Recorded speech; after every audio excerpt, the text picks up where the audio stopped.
তো এটা হচ্ছে আমার বেলকনির সেটআপ। এখানে একটা ছোট গাপ্পি ট্যাঙ্ক আছে, আপনাদের দেখাইছিলাম। এই যে হিউজ পরিমাণে ফ্রাই এবং শ্রিম্প হয়েছে আলহামদুলিল্লাহ। তো এইটাকেই এখন শিফট করব। আমার বড় একটা আছে, তো এই যে বড় এটা আগে দেখছেন আপনারা। এটাকে পানি দিচ্ছি, তারপরে ওখানকার মাছগুলো এখানে নিয়ে আসবো, হর্নর দেবো কিছু, এটা সেট আপ করতেছি। এটা হচ্ছে সাইক্লিং করা, তো ডাইরেক্ট দিয়ে দিচ্ছি, কোনো সমস্যা হবে না ইনশাল্লাহ।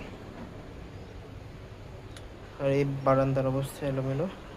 এটা হচ্ছে আমার সেই পদ্মর বালতি, এটাও ক্লিন করব।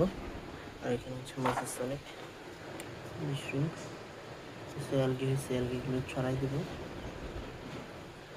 অ্যালগি হওয়াটা স্বাভাবিক, বিকজ এখানে অনেক রোদ, পানি ওয়াটার চেঞ্জ দিতে পারি না আমি।